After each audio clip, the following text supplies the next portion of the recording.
Hey, here we are, Monster Motivator TV, and I'm not even going to pretend I know what the number is because I get yelled at every time if I say the wrong number. But as always, we are real, raw, and live. This is going to be a pretty interesting show, and I'll tell you why.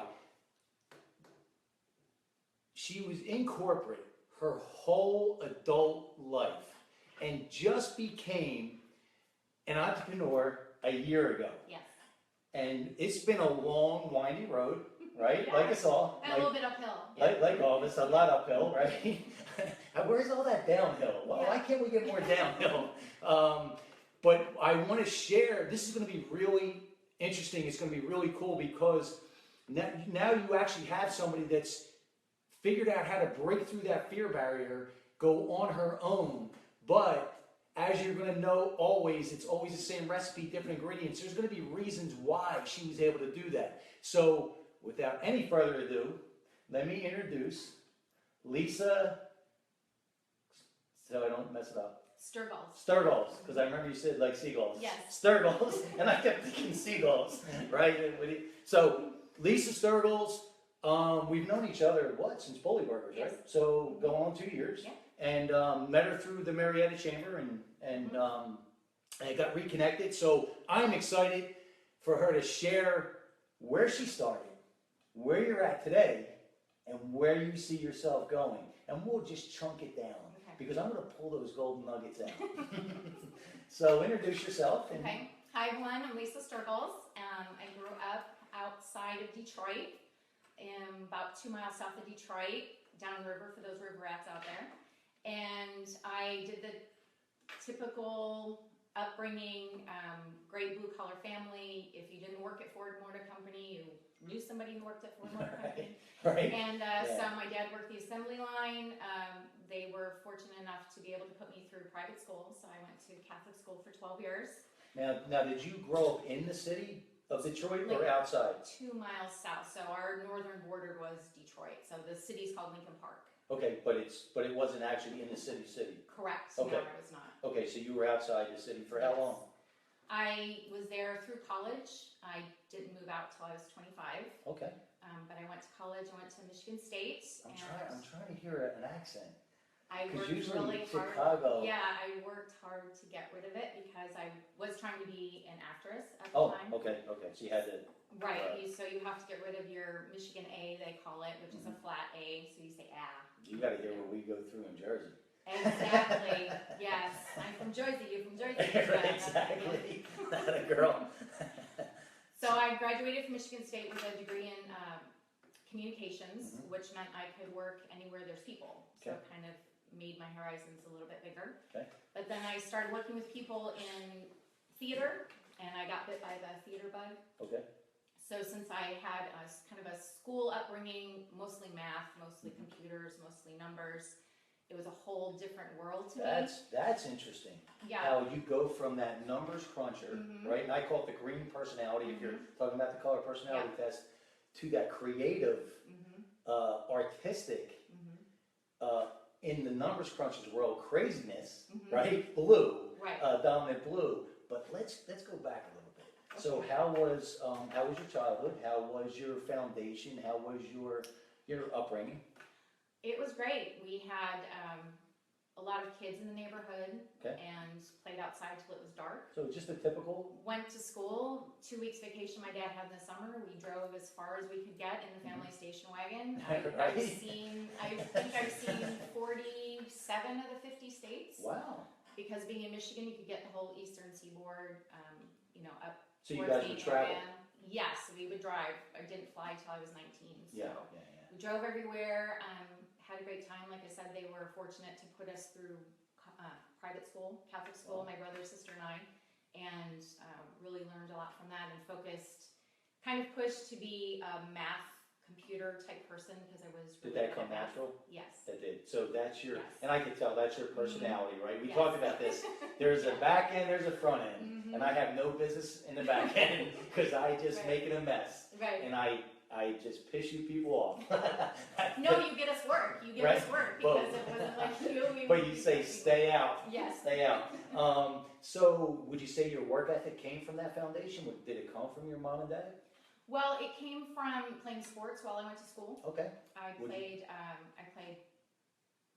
basketball, Okay. volleyball, then softball. Yeah, So I played, so 3 seasons. Yes, I Wow. played volleyball through college. Okay. So it was, if you had 2 hours to study, you better study because you didn't have Wow. time. So you were a college athlete. I mean, that's Yes, that's for an 2 athlete. years That's- I played college that's- volleyball, yes. That is legit. So how Yeah. much did that help? Because sports saved me. Mhm. I still got in plenty of trouble, Mhm. but it saved me. It really did. And still today, the gym is my Mhm. savior. Mhm. And honestly, it really is. Mhm. So how did that help you? How did that? Well, it teaches you to work as a team. It teaches you to work with other people. It teaches you To how work? Yes, to work and to make sure that you do fit in because you don't have your grades, you don't stay on the team. So we had a standard. So you know what I love about that? Mhm. Where I think it seems to, and I don't want to sound like one of those people like today's world, but honestly, what it seems like is the lack of consequences Mhm. for the actions. Mhm. So like you said, if you didn't have your grades, Mhm. you weren't playing. No. There were Right. consequences. Mhm. So I think that's a huge part of foundation. Right. Yeah. And it's setting the bar high for yourself. Mhm. I went through a period where it was, if I got a B, I was upset. Wow. So it gets that where you're more hard on yourself. First, it came kind of from your parents, Mhm. where it's like, private school, you get a B on your report card. It's like, what's this? It's like, well, I tried. Yeah. But now in college, and you put it on yourself, Right. so that I have to get it done. And See, I'm laughing because the only time I brought a B home was when I changed it from a D. See, like that's that. artistic talent right there. You could be able to They do didn't that. buy it. I said it's Oh. creativity. I'm just showing you my creativity. My dad didn't buy it. Well, you tried. Yeah, I did. I couldn't close the deal. So you were a good student.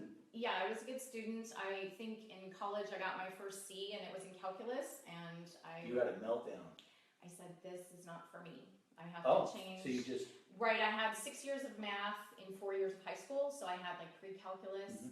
and I was a nerd. Okay, I was a nerd and a jock. For those of you that know the groups, I was both. wow. So But that's impressive right there because Yes. that rarely happens, Mhm. right? That Right. rarely happens. So Okay. it was a nice it was a nice way to do it because I wasn't just in one group. I got a question because now Yeah. this is interesting to me. Mhm. How do you think you were able to pull that off? Because it's so rare Mhm. to be in the one group, and you said geeks, right? Mhm. And Yeah. you titled it. Don't get mad at me. And the jocks, Yeah. because it is so rare. How do you think you did it? Well, I think it was my love of math and love of numbers, but then it was also at an early age being into the sports. I took ballet first, so Miss April, I was a dancer first. Mhm. So I was in ballet from first grade through 8th grade, which teaches you coordination, it teaches you discipline, Okay. and from that coordination in, I think it was 4th grade or 5th grade, I started to, sports were available in school, so I started trying out for the basketball team. Okay. But that's also where it started, where you get set up for, well, don't get your hopes up because you may not make the team. Right. And, Setting the seed. and then you're like, but I'm going to try anyway. So that kind of gives you that push.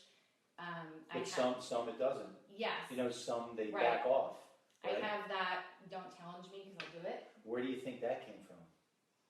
I think, my parents, one side said, don't get your hopes up. The other side said, go do for it. Go Yeah. do it. Okay. So it kind of in your DNA, Yes. and as you got older, it just grew. Right. So really, the answer is you love the math, you love the school, you love class, Yeah. but you also love sports just as much. Yes. And you just said, you know what? This is where I belong. Right, You know- because sports is numbers. I mean, you got to put the numbers on the board, right? So Mhm. it was Mhm. It was the conditioning and the plays. But and what it's I very love, here's what I mathematical, love though, because always talking about the Mhm. mind and how we tick, Mhm. is you still had that self-image strong enough to say, because let's just Mhm. keep it real. The geeks would say, I don't belong here, right? Right. Because I'm not an athlete, Mhm. right? Or, in my thing, vice versa, I don't belong in that pre-calculus class. Right, And I right. didn't. Mhm. But you didn't let that inhibit you. Did you ever feel at all out of place in either one? Well, yeah, because when you're in one group, you really don't feel like you belong fully to one Okay, or the other, 100%. so you're kind of split. Mhm. I was also a cheerleader, so you get that whole. What? You This know, is I a was a melting cheerleader. pot. This is even better than I thought it was going to be. This is a cheerleader. Yes, I was a cheerleader. In fourth grade, our city football team had a cheer thing, and they had only one spot, and I was like, let's give All it right. a go. So. All right, here's your Yeah. new nickname. You're the Uh-oh. stereotype crusher. You're just crushing all the stereotypes. You're a numbers cruncher Yeah. in the geek Mm-hmm. group. Yes. You're an athlete, a Yeah. college athlete, Mhm. and you're a cheerleader. Yeah. It's unbelievable. It's like you'd have to go into the phone booth and change. you Right, know? right, yeah. I mean, but think about lots of that. I mean, costumes, yes. that's Well, that's why I went into theater, because then you can be everything, right? okay. TV, film, theater, you can. But again, that's that creative side that you're Right. able to pull from, Mhm. but still have that number side. I just think that's so cool. Yeah. I do. I think that's very, very cool. I'm learning that it's cool. After a while, you get kind of I know, where you're I on know. the fence, and you're Mhm. like, well, where should I be? Do I need to be here? Do I need to be there? Where See, oh, do you man. feel most comfortable? Like looking from the outside, that's as Mhm. cool as hell because Oh. that is because it's so diverse Mhm. and it's so different. It's so unique. Right. You know, Well, yeah, you look at it from, grass is always greener, right? So you Mhm. see somebody that is, they grew up, they always wanted to be a fireman, they grew up, they're a fireman, it's like, wow, you knew exactly what you wanted to be. And yeah. so it's the other side of the fence where you're kind of questioning it, and you Mhm. get in one spot and you're like, oh, I'm good here, but what's over there? And oh, I can do that too. Mm-hmm. So you just kind of don't know where you fit.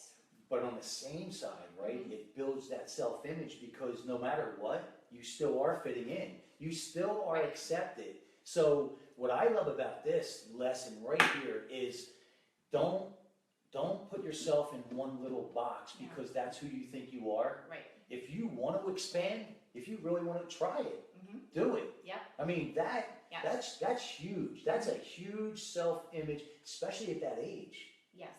You know, especially at that age. And then Mhm. sometimes it even, I went through, a big part of my life, still do, is as ignorance is bliss. Maybe I don't know and I just go, Right. And part of that, at that age, you Mhm. might not even register, Right.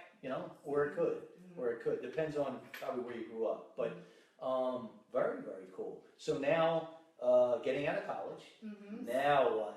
So it was kind of a challenge because, like I said, I had been exposed to theater, and I thought, I want to give this a try.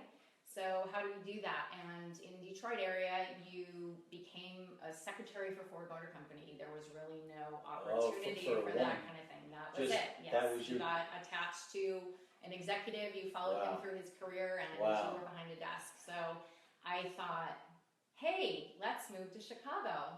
And it was before the internet, so I had no maps. I had to buy a map of Chicago. I had to start studying streets, and that's where the math. What made you pick Chicago? Because it was close enough to my family, so it was a 45-minute plane ride. Okay. It was a big enough city. So it was a happy medium. Yes, they were very cultured, very creative city. I had been there once in college on a women in communications kind of retreat where you go and stay with a family. Okay.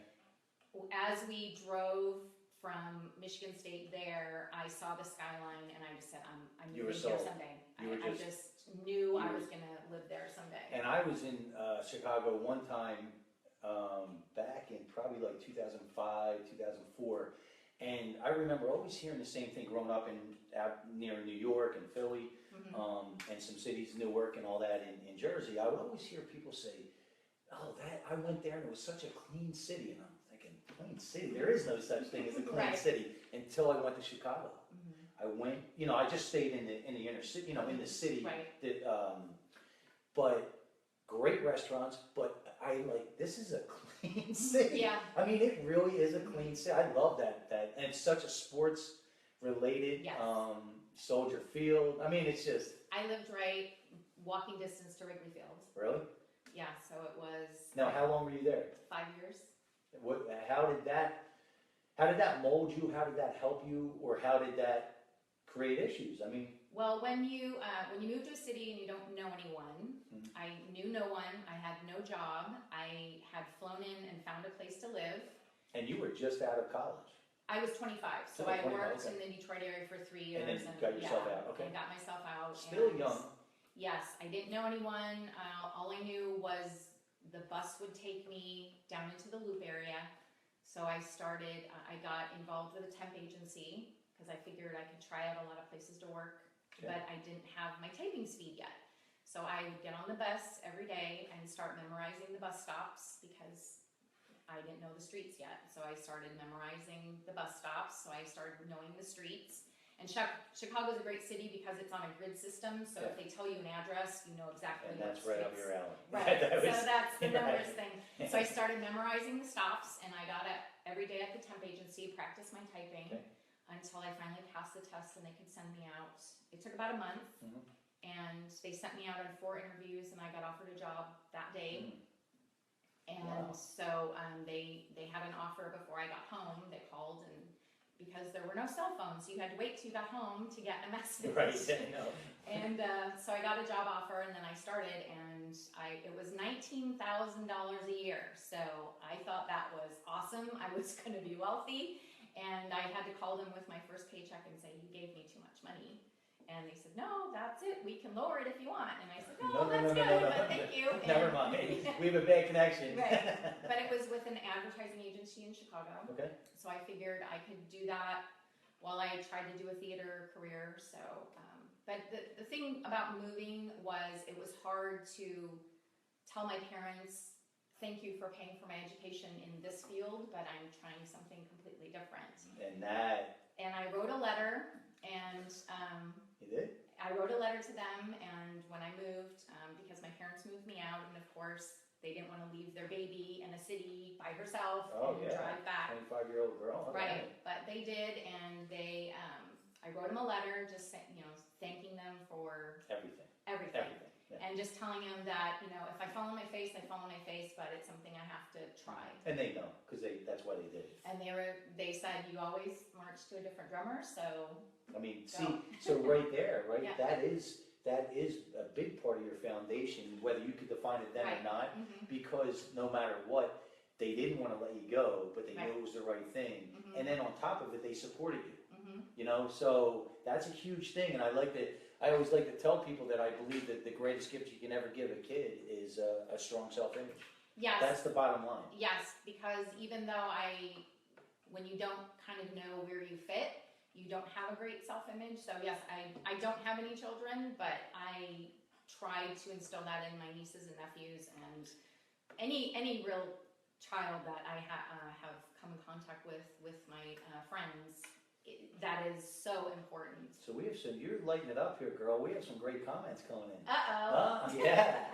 So Wade Bloodgood said it's great she had an encouraging parent, right? I have found that can make a big difference. Absolutely. It's all about self-image. Yes. We can build it up, tear it down, but we can't outperform it. Right. And participating in activities as a kid.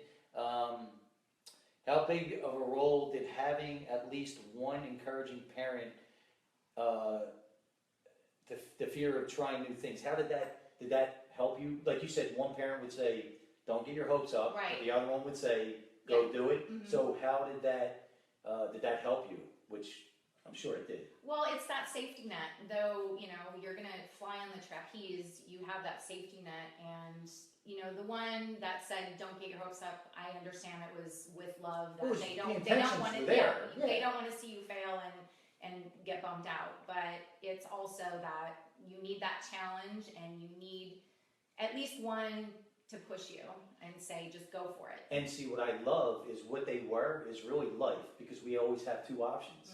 You could have went back into safety, or you kept going and you keep going. Right. Which I, obviously is Right. is what it's about, right? That's what it's about. Kicking and screaming, right?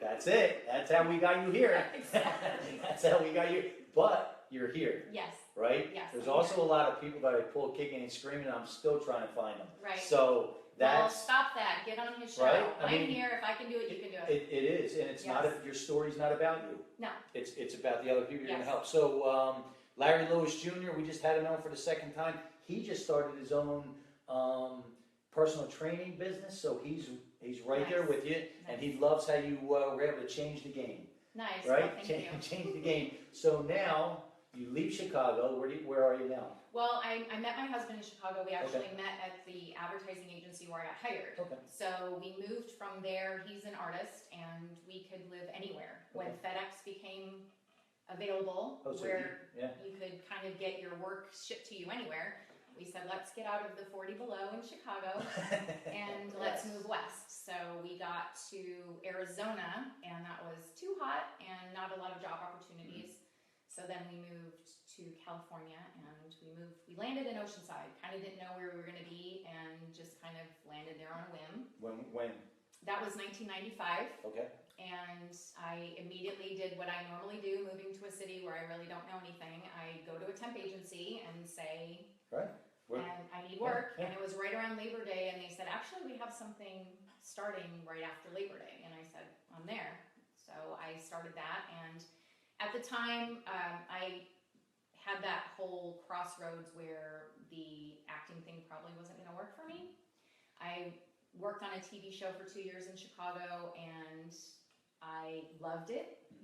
And actually, this is a good point to bring up, because that's when I decided that in front of the camera and in the spotlight was not where I was going to be. It just wasn't your passion. No, I found the crews, the behind-the-scenes people, all of the people that put on such a production. Way more interesting, huh? They're interesting. They're the hardest-working people ever. I understand the people in front of the camera bring in the dollars, but the people behind the scenes make it happen. Make it happen, yeah. And I fell in love with it, and I said, that's whatever I'm going to do, I'm going to be behind the camera, except today. But what was that quote you said? I love this quote. The quote is, I am invisible, but invaluable. Say that again. I am invisible, but I'm invaluable. It's so real. Yes. It is so real, especially as a business owner. Yes. It is so real that behind the scenes, or movies, like you just said, behind the scenes is everything. Right. You know, it's like, I guess you're looking at a watch, right? Everything's done behind the scenes. You just happen to see the hands move, right? Yes. So I love that. I love it. That's awesome. You have it on your card?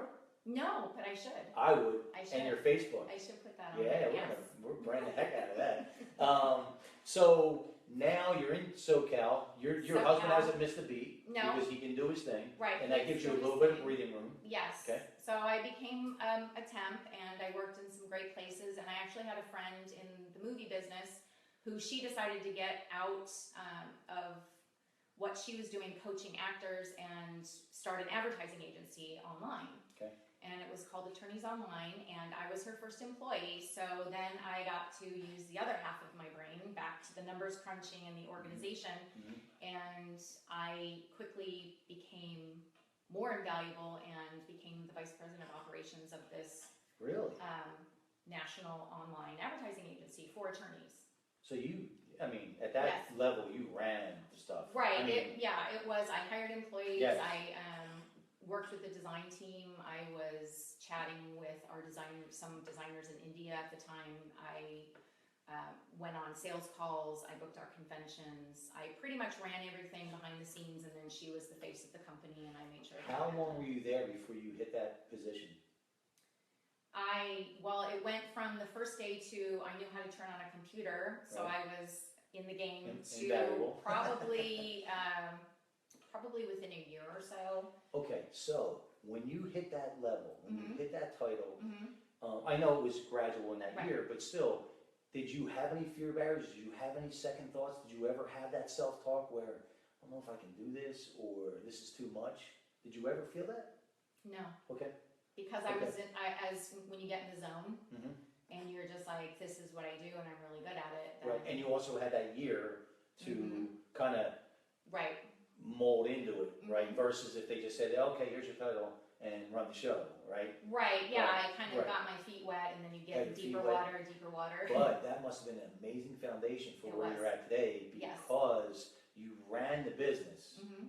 It just didn't happen to be your own, your Right, business right, yourself. right. But you ran the business. How much did that help you? Well, it's a a springboard.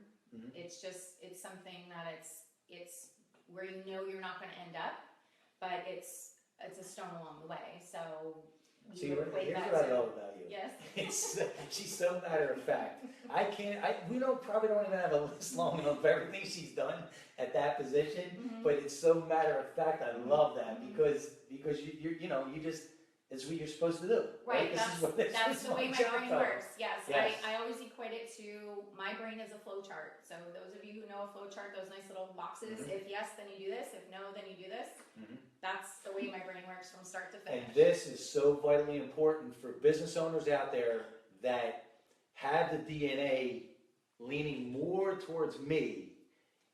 This right here, you want to put in the Pope Mobile so nothing happens to her. Because it is so true, right? That your strengths completely enhance the weaknesses of somebody like me. Yes. I mean, completely. Mhm. But you have to be able to identify that as a business owner, right? As an entrepreneur. Mhm. And I think too many small businesses feel like they have to do it all themselves. And if they can't do it correctly all themselves, they just do whatever they just survive. Right. Instead of looking at it as, I'm gonna work myself out of a job, number one, Mhm. right? Or else I'm just gonna work for somebody, give them the headaches and be off on the weekends. Right. Versus really taking that leadership role, understanding who you are, but also understanding who your team is, Mhm. to surround yourself. Right. Talk about that. I mean, with your business experience, talk about that. How important is that? So when you were the vice president, you were a leader, right? Yes. So let me do this. Let me ask you this. How important at that point was self-awareness, your own level of awareness, Mhm. plus your team? Well, it's having confidence that you know what you're doing, Mhm.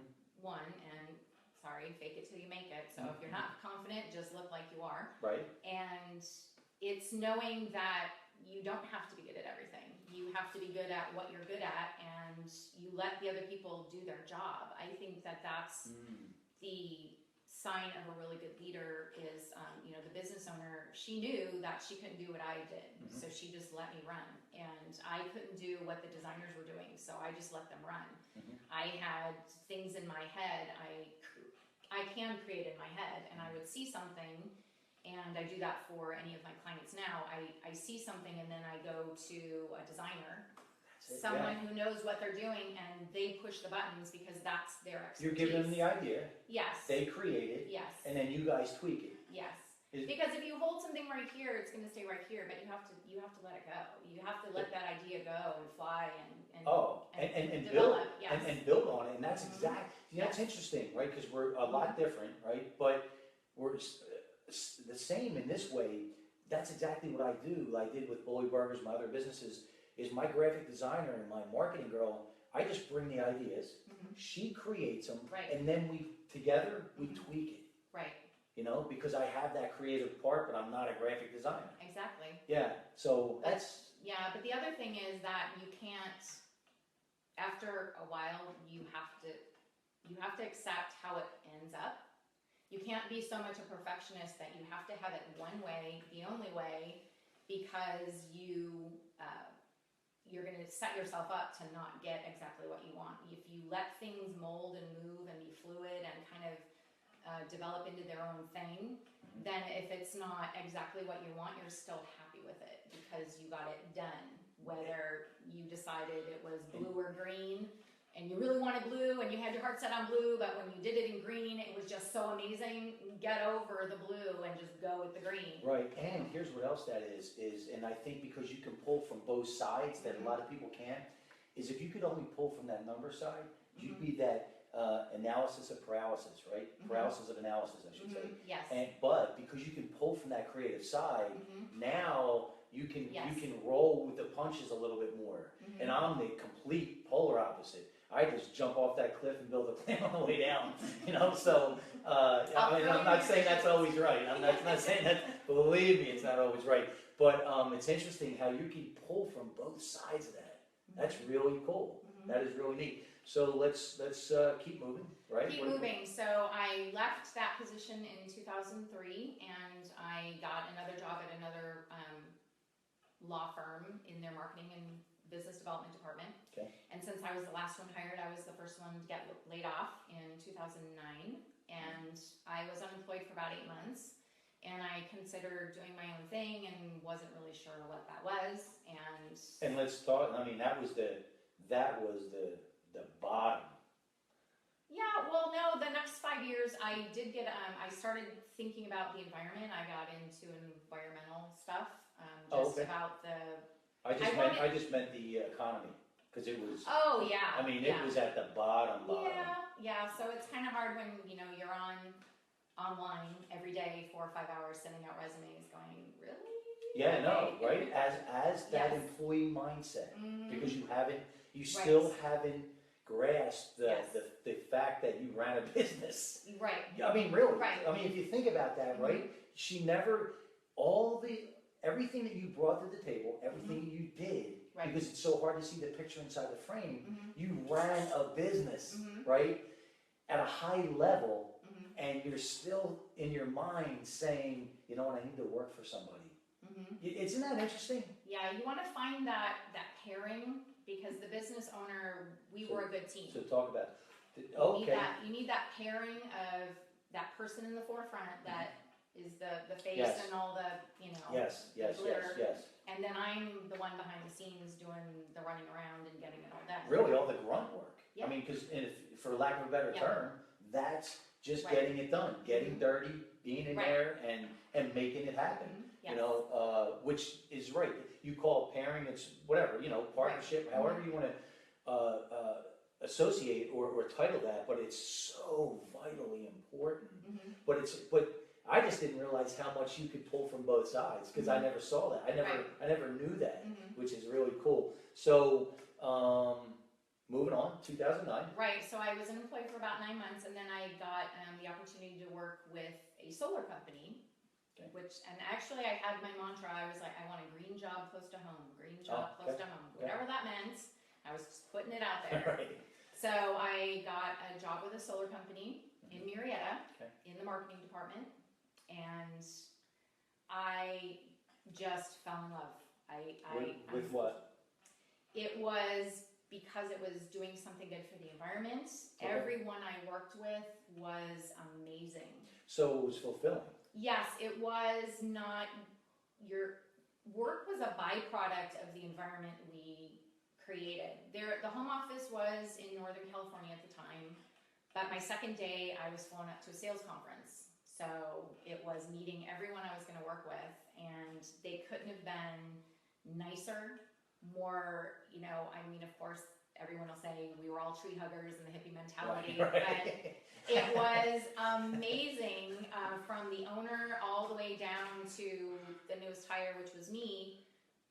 Everybody, high-fiving and hugging and just, we're going to kill this, and this is, we're doing something great. And when your heart's in your work, it's not work. So 2 things, right, that this did for you, and I want to really highlight this. Number one, fulfillment, because I always say, people always want to know, what is happiness? What is the definition of happiness? It's really fulfillment, what I believe, right? And I believe success is living life on your terms. But fulfillment, that's what that did for you. Now, when you match fulfillment now let's go into the business mindset with a real powerful culture, that's a winner. Right. That's a win, and that's where you found yourself. Yes. Was that the first time you felt that? Yes, I hadn't really felt like it was... Or at least to that level? Right, where I was contributing to better better the place where we were living in, creating a better future actually. Okay. When you feel like you're part of something bigger. Fulfillment, yeah. Right. And you felt fulfilled. Right, and that I was an accepted part of that. I wasn't just the new girl. I wasn't just the new help. I wasn't just the marketing person. I was part of the cause. I was part of the team. So what I love, right, what you just said is exactly, you have business owners or you have sales managers or general managers who say, what do we look for, right, in hiring? How do we hire? And it's so simple, just not always easy, but that's exactly what you just said is what you want to hire. You want somebody that's got a passion for what you do, and you want to be able to build a culture that they can fit right in, right? And not be afraid, because, the old saying is, your business isn't going to fail or get banged up because of who you hire. It's because it's who you don't fire. So when you want to build a strong culture, if there is a cancer in there, you have to be able to cut it out, right? But at the same time, look for somebody, like I had my sports nutrition store. I had people coming in all the time wanting jobs, but it just wasn't the fit because they didn't love the industry, they weren't a people person, something didn't click. 2 or 3 guys though, it was a no-brainer, and it made all the difference in the world. My first year and a half, now I bought this store in November 2008, moved out here in July 2008, knew nobody, right? And the worst economy, never had a retail business in my life, right? Jump off the cliff, build a plane on. Everyone in my inner circle wanted to put me in a straitjacket. They thought I'd lost my mind. But the first year and a half, 70, 75, 80 hours a week. The last year and a half, 15, 20 hours a week, making much more money. Because surrounding yourself with those right people that fit.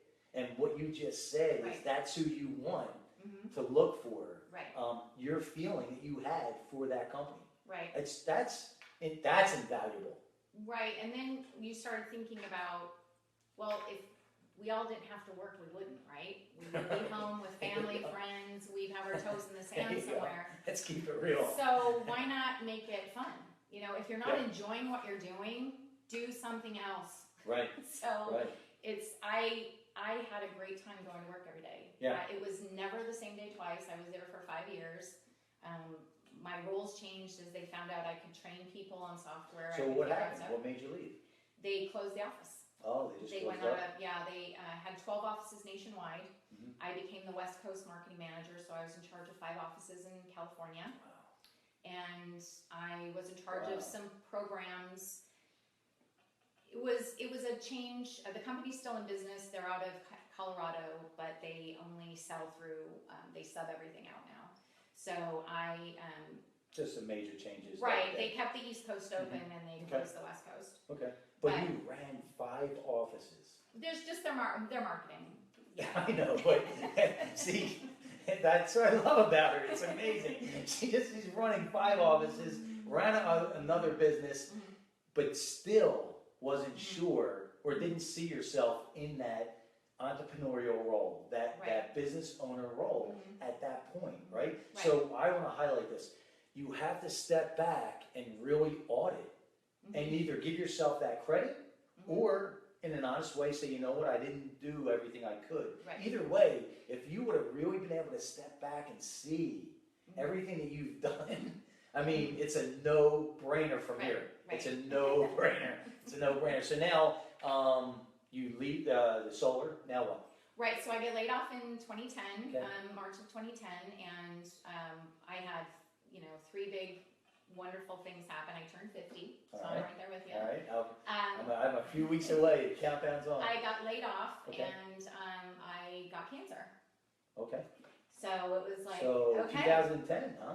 That was... No, that was 2015, sorry. So I was there 5 years. Oh, okay, sorry, okay, so we fast forward to 2015. 2015, yes. So 2015, life said, well, Lisa, it is time for some major boot camps. Yes. And let's see what you're made of. Yes. Honestly, I mean, that's what life does. Yes. So, going through all that, and the cancer, are you cancer-free?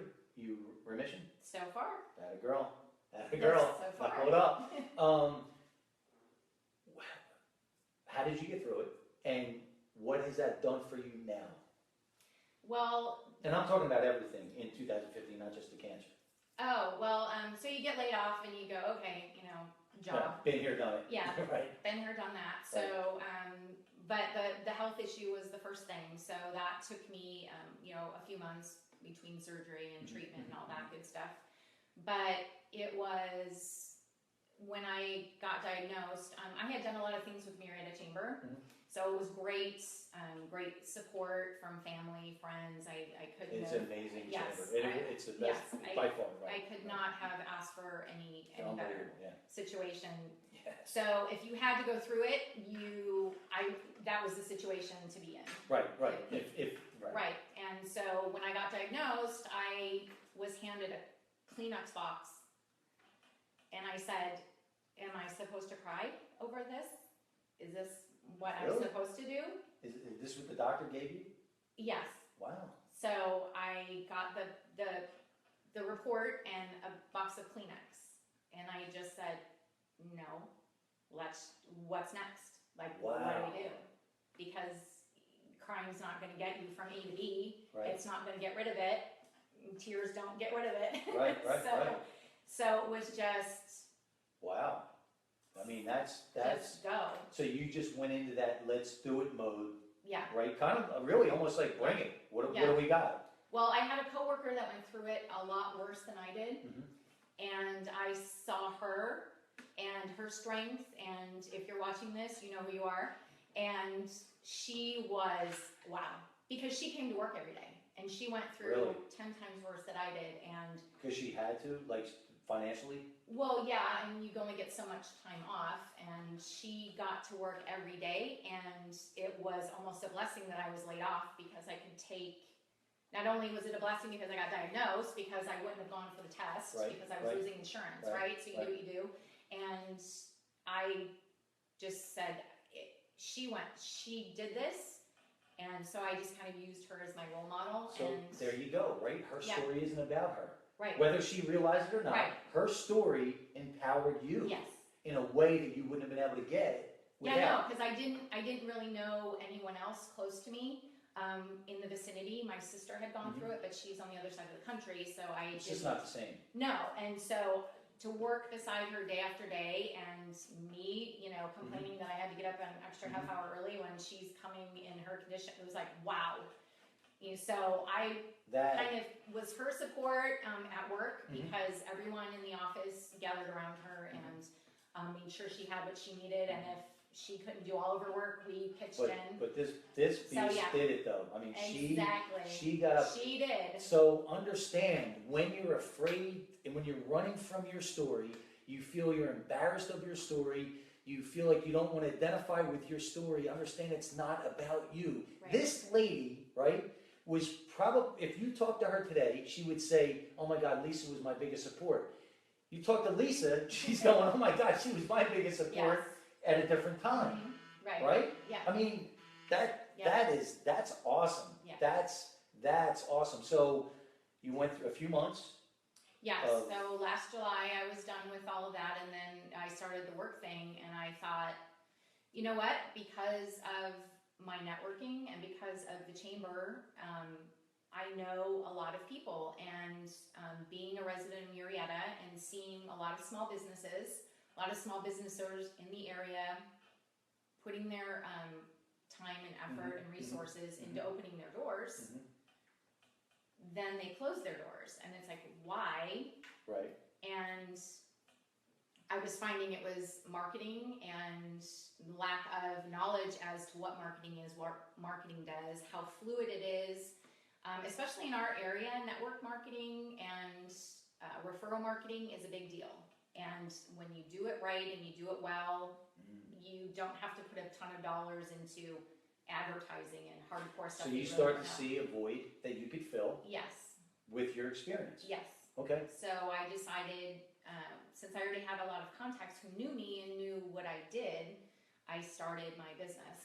Let me ask you this: how much? Because I had a aha moment, if you will, like that years ago with a motorcycle accident, right? Intensive care, could have been dead or could have been paralyzed, and I was struggling with selling my first business because It's the old fear barrier of what else am I going to do, right? I'm doing really well. What else can I do, right? I dropped out of high school. What else can I do? And that made me, again, life, right? Dropped a cinder block on me and said, tomorrow's not guaranteed for any of us. Right. And from that point on, any decision like that, I just ran right through it because that woke me up. Would you say that helped you going through the cancer, getting to that point, or no? Did that help you, or not help you? Did it say to you at any point, tomorrow's not guaranteed, so let me do this? Yes, I live 24 hours at a time right now. Okay. Because you don't have tomorrow guaranteed. And as we know, yesterday you can't change it. So live in the now. And I also had started yoga as part of my lifestyle. And I actually started that about 4 months before I was diagnosed, which really gets your mind on where you are. And so I decided I'm only going to live 24 hours at a time. Okay. So whatever that day is, I have whatever I need. I got my tools. I have my resources for that day. And tomorrow I'm not going to worry about it. And it's interesting because you changed that paradigm, right? But in reality, that's all any of us can really do anyway, right? But we just don't we don't look at it that way. Right. Right. So I think that's interesting. So when did you open your doors? Actually, it was I was laid off March 31st. She's a numbers cruncher. Yes. She's going to get this right. I was laid off on March 31st, and I joined the chamber April 1st with my new business the next day. Of 2016. Yes, the day after I got, 2015. The day after I got laid off, I joined the chamber. So you're a year and a half in. Roughly about a year and a half in. How's it going? It's been interesting. I had another complete shift of what I'm doing or going to be doing. Okay. From the initial business plan. Right, because when you start, it's called a la carte marketing, and it's kind of a little bit of everything. And I thought, no, I gotta pare this down to what do I really want to do. Okay. Based on what I've seen, I still love helping my friends who have their own businesses, especially in this area. I do a lot of one-on-ones, and I have a free group called Thinking Caps where we all just kind of get together, and it's a free thing where we just throw out marketing ideas. And I love doing that, just throwing around ideas, but I'm the behind-the-scenes person. I like to tell people, here's your map, your game plan. Run with it. You get in the car and drive it. And I'll be here if you need me. Yes. Yeah. So then I was thinking, what's my forte? What's my biggest strength? And it's planning things. When did you come to that realization? Actually, I pared it down when I went to your school of business at the Murrieta Chamber. Really? Because so that's not even that long ago. No, I was like, what makes me? Okay, so this is so cool. I'll tell you why. No, yeah. Because these people that are waiting for that perfect moment, that perfect business plan. News alert: there is none. No. News alert: there is none. Nope. There is none. There's no perfect plan. But you move forward, and action is magical, and it starts to unfold. Yeah. Right. And I had no idea it was that late in the, you're a year and a half in, and you're saying, all right, I'm starting to see this. I'm starting to get this, right? Yeah. And that is, see, what that is too, that takes a ton of courage, because a lot of people would say, oh my God, no, I can't, because this is what I committed to, or this, when you start a business, and if you do a business plan, I haven't done many of those in my head. It will be probably within a year, 2 years, if not less, completely different than when you open your doors. Listen, that's reality. It's fluid. It has to be fluid and change, and just don't get so attached to it that you get unhappy with it. Like Bruce Lee, you have to be water, right? You have to be able to flow. So you're a year and a half in. So what is your specialty? Why would, and what separates you? I am a professional now going to focus on event planning. I know. So anything from trainings to seminars to special events to company picnics. I had the opportunity to do an event for Temecula Valley Hospital a couple weeks ago, and it was at the beach, and they wanted somebody to be there, and I am not a morning person. Right. I am not. So you wouldn't have liked my boot camps at Oceanside Pier early in the morning? No, Right. but I jumped out of bed at 4:15 that morning because I was going to an event and I was excited. Really? I know. So this is getting your juices flowing. Yes, and I was like, okay, now this is what I want to do all the time. So that is cool. Because I was asked to do other things as far as getting together marketing plans or business plans for people, and I would procrastinate. I wouldn't do it. I wanted to help them, but I would rather just throw all my ideas on them and have them run with it instead of me hand-holding. That's okay, but knowing yourself, right? But finding that juice, like Monster Motivator is my juice. It's my oxygen. Yes. So you found that. So I went to the event, and then that next Tuesday, I went to your School of Business of the Murrieta Chamber, where we got the whole monster under the bed thing. And I just started writing down notes, and then my brain started going. And well, let me ask you this. I'm just curious. Yeah. What was some of the things that helped you shift in perspective, in a different way of looking at things? Because that's all I want to do. Is if you know me, take in what works and throw out the rest. And this is not what you have to do. It doesn't work for you. So what were some of the things that jumped out at you? Well, it's the whole mindset that you're not gonna blow up because it didn't work. It's not the end of the world. No, right. Just do something else. I used to tell people with computers that were kind of iffy with software, because that's my computer brain. I would try to teach them Word or Excel, but I don't want to press this button. You're not going to blow up the computer. You're not going to hit that button, and it's not going to blow up. So just play. It's so funny because in the play beginning, I would do that. Like, can I hit this button? Yes. For the third time, you can hit this button, right? Yeah. You think you're going to get zapped or something, and it's going to blow blow up. And you just play and So, learn and grow. Check this out, right? Your story's not about you. No. You don't know who you're going to touch. No. So Wade jumps back in and he says, she is born champion. That a girl. She is so humble and a blessing to hear her story. A big heart. So you're getting a big time fan in Wade. Rhonda from the chamber. Oh, Rhonda. Right? Hey, Rhonda. Lisa's one of the strongest women she knows. Melody is what an awesome lady, and her daughter, Brittany. You know Brittany? Okay. You probably know her from the chamber. Right. Anyway, love how she talks to the audience. Oh. Right? You look into the, and it's funny, before we go on, a lot of people say, where do I look? I go, wherever you want. Exactly. Right? Wherever you want. Right. Kevin Jones, this guy is a real deal. Thank you, pal. Larry Lewis Jr. again, taking what you love to new levels. So your story is hitting home, right? Because it's real. Because it's real. So you had these obstacles, and you figured out that you're going to do it versus why you can't do it, right? You decided you're going to run with it. I always say, like, bite down on your mouthpiece instead of going in a fetal position. Right. And that's you. I mean, that's you, because you said, I don't know what you want me to do with these tissues, but but save it for somebody else, right? I mean, that's badass. Yeah. I mean, that is. I love that. Is there anything else that I didn't talk about that you want to share? Well, my big breakthrough that you help with all the motivating stuff that you do is everyone has something unique that you do that you don't know everybody else doesn't do. I assumed everyone's brain is wired like mine. Right. Whether it's the attention to detail, whether it's being able to visualize a room painted blue when right now it's cream. I didn't know that was different to me.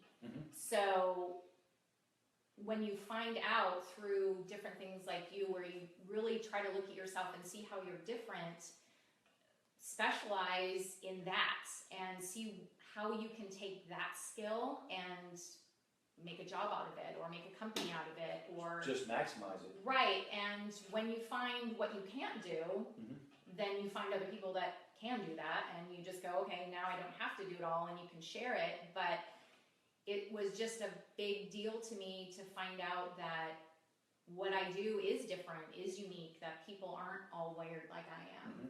And when you find that out, you're like, wow, okay, maybe they do need me. Maybe they do need what I have to offer, instead of just assuming everybody can do everything, which we can't.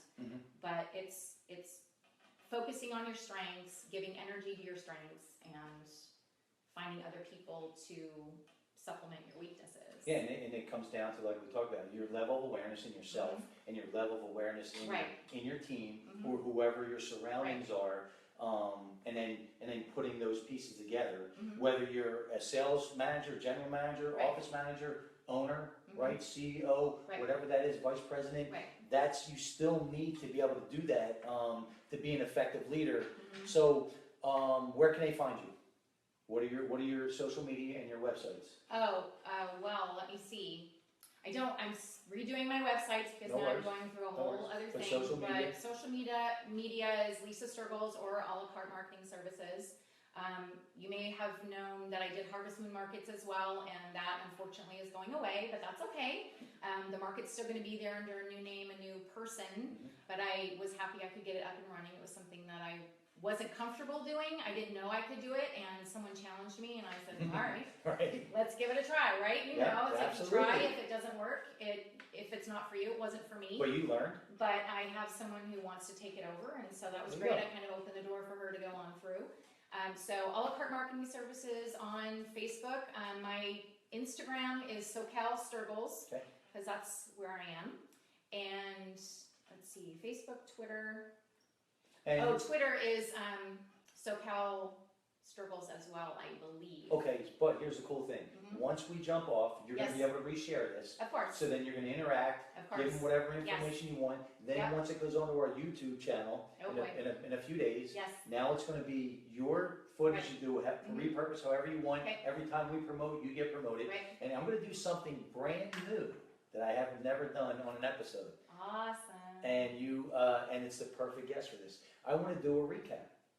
I want to do a real quick recap. So what I get from you that you're going to be able to give a ton of value to is, first of all, it's real world, right? So knowledge to me is unorganized information. Wisdom is real. So you're bringing a ton of wisdom. And going back in the early years, don't put yourself in a box. Don't let anybody, and I did a whole video this morning on this, do not let anybody label you. I should say it this way, only you can accept or reject that label. So you had the chance, you could have said, I'm just a geek, right? I'm just an athlete, or whatever that is. So understand what she was able to do is she didn't put herself in one little box, and I think that's huge, especially at that age. Big time kudos, right? Don't be afraid to get out and expand, get out into other cities, get out and you know, the darkness is only temporary as long as you keep moving forward. It stays permanent when you go back into safety, right? And I love the fact that you have to look back and say, hey, this is what I did. This is what I bring to the table. Now, let me show you what I can do. And that's what you did. That whole progression, it took you a certain period of time, and there's no right or wrong, right? To really look back and say, man, I really did run this. I really was the vice president. So look back, and as long as you're being honest, as long as you're going to audit that honestly, right?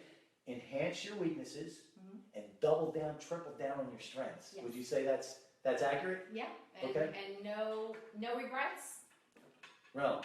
Right? Don't. Wouldn't change a thing. Yeah, and I'm glad you said that. So if you're going to fear anything, fear regret. Yeah. If you're going to fear anything, fear regret, because I don't want to leave anything on the table while I'm here. But the other thing is, if you do have a fear, it's okay to experience it. Don't live in it, but get past it, and you know, you can always change it.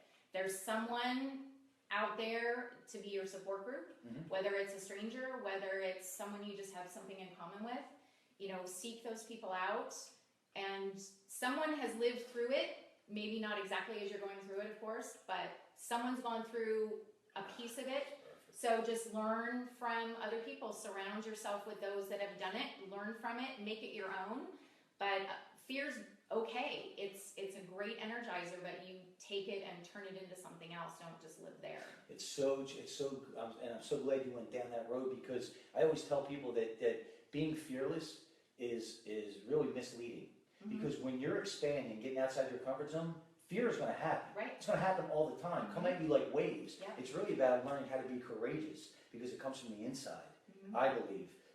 So I love that you talked about that, because that is so huge. Because people beat themselves up because they feel fear. That's normal, right? That means you're breathing, right? And you have some sort of sanity, Yes. right? So that's a good thing. But don't let it be your anchor. Let it be your propeller. Right. Right? So let it be your propeller, and you're living proof of that. I love it. I love it. So, as always, Monster Motivator TV. We are a live stream TV show that's going to come to you, highlight local businesses, entrepreneurs, nonprofits making a difference in their community. If you know anybody, have them reach out. And what would you say your experience on here has been? Even I pulled you in kicking and screaming. He did, yes. Pulled me in kicking and screaming because I'm a behind-the-scenes girl, but it's great because someone out there is going to take something I said and go with it. So Wade, Lewis, everybody who asked and chimed in, commented, thank you so much. I appreciate that, and I hopefully help somebody out there that will watch this. And you will, and Lisa will reconnect with you guys once she shares it in a few minutes. Yes. And then she'll share it again a bunch of times, because this is real. I mean, you are helping people. Awesome. So, guys, keep making it happen. Don't let that fear barrier stop you. Learn how to crush through that fear barrier. Remember that the darkness is only temporary, as long as you keep moving forward. The only time it stays permanent is when you go back into safety. Keep making it happen, Monster Motivator style. Ah! She even did the noise. I love it. I love it. Atta girl.